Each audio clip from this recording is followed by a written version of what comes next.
I'm on hormone replacement therapy, estrogen, and using a patch, and I'm going to show you how to clean over the sticky residue that's left when you remove the previous patch. So first, put something moisturizing on it, baby oil or petroleum jelly. Then wipe away using alcohol on the cotton pad. Wipe away until the residue is totally gone. Then let it dry and add more moisturizer, especially since you just irritated that skin.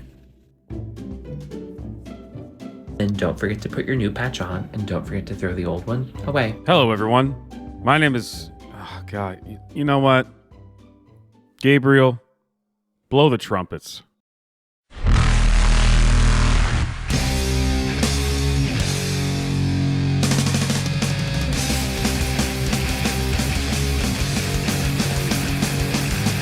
Not this, but that. It's time for more gender-inclusive tips.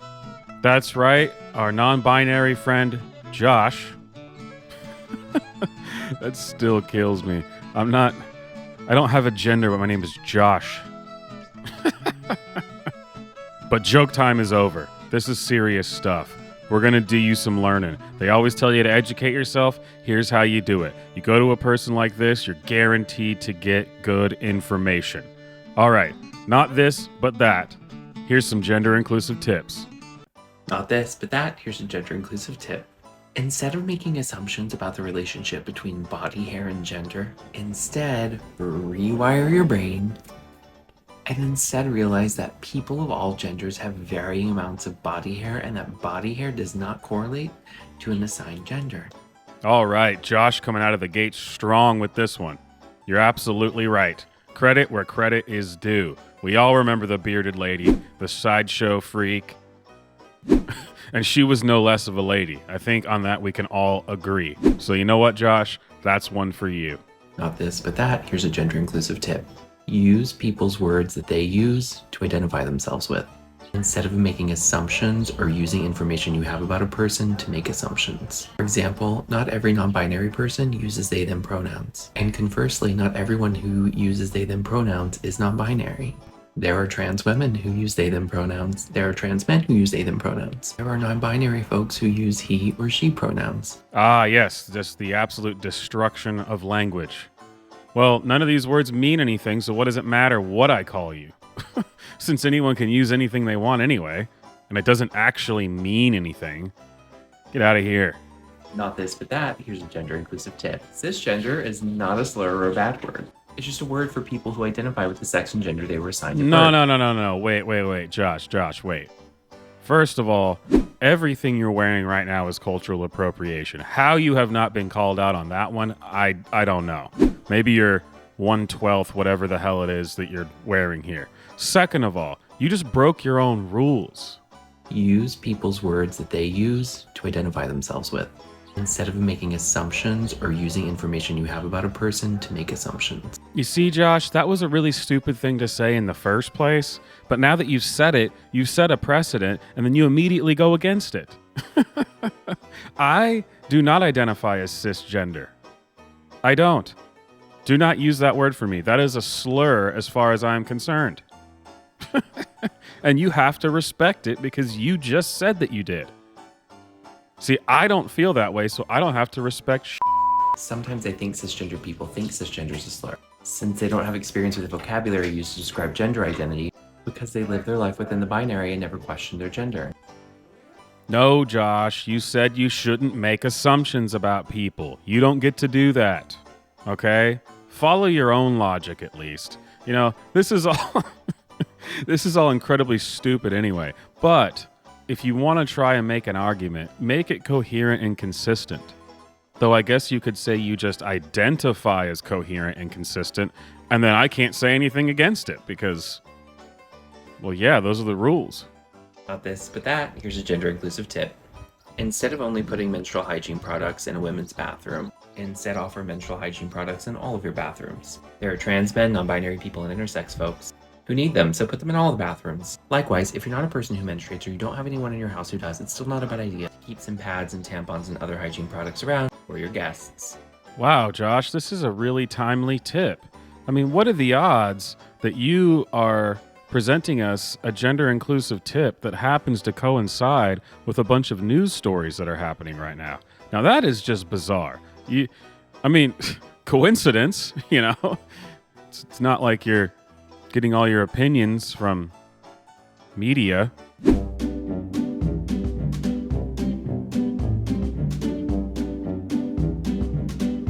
Not this, but that, here's a gender-inclusive tip. Instead of relying on the no nuance take that clothes have no gender, instead adopt a mindset that has a little bit more nuance. While it's obviously true that garments and clothes themselves don't have gender, it's equally and simultaneously true that clothes are a tool people use to align themselves with their gender. And I want to be clear, I'm not saying that we shouldn't degender fashion or deconstruct the notion of a men's section and a women's section. But to just say something like clothes don't have gender and think that you can just leave it at that ignores that there is a complex relationship between gender and fashion, especially given that trans non-binary folks do use clothes as tools to alleviate gender dysphoria or to experience gender euphoria.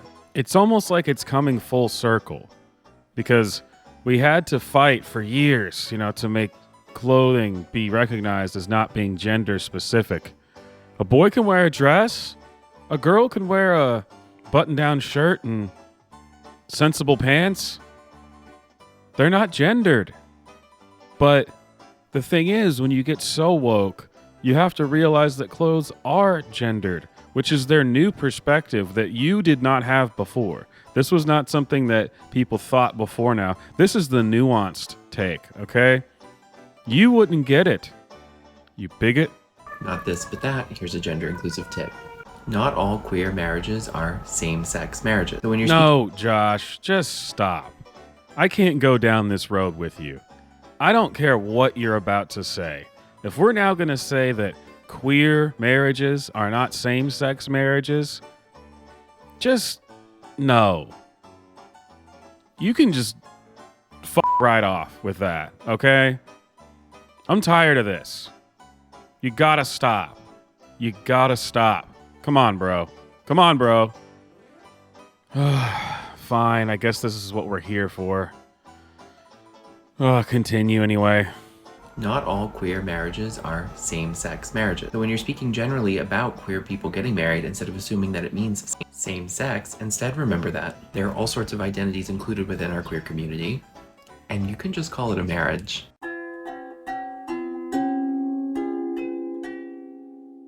See, that's the thing. I would have called it that.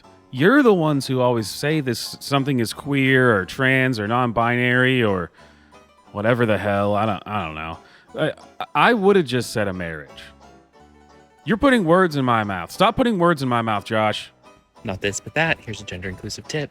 Instead of expecting trans or non-binary people to express or perform their gender in just one kind of way, for example, expecting hyper-femininity from trans women or hyper-masculinity from trans men, or androgyny from non-binary people, instead remember that just like with cisgender people, there's often a range to a person's gender expression and presentation. For example, my mom, a cis woman, depending on where she is, will be wearing a t-shirt and jeans, a dress, or anything in between. Sometimes she's wearing a full face of makeup, sometimes it's just lipstick, or no makeup at all. So let's give that same grace to trans and non-binary people with their gender presentation and expression.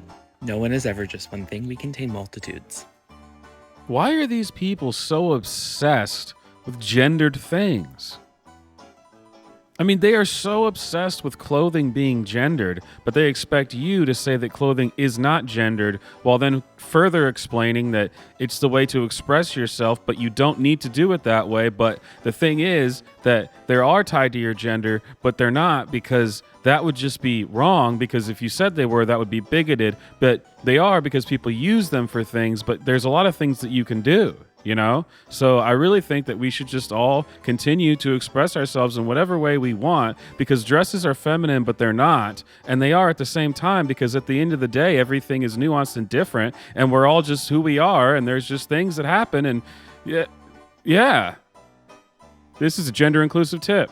Not this, but that, here's a gender-inclusive tip. Instead of thinking of a person's gender expression as fixed or stable, instead we should remember that gender expression is highly variable, contextual, and matters a lot on the environment you're in. For example, right now I'm on a camping trip with my parents where we're doing a lot of fishing. So the function of the clothes I'm wearing matter a lot more than the fashion or the style. I'm not any less non-binary or trans femme as a result of this expression. Still managed to pop a color, got some rose lip tint on, and look at this cute hat. But this isn't normally what I'd wear. So remember that your activity and your environment play a really big role in the clothes that you wear and as a result, your gender expression. Okay, Josh, okay. I figured it out. This is a troll account. I think this is maybe the second or third time I've fallen victim to a troll account. That's what I'm going to choose to believe.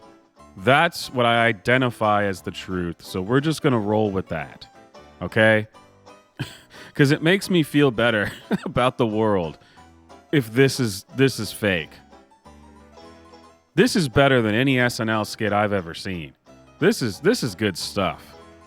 Thank you, Josh, for bringing back comedy to a dark, dark age.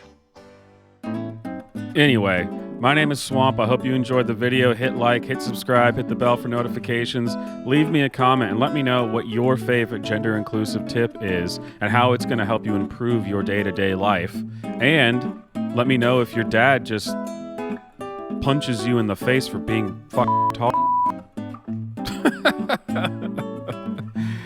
All right, see you guys next time.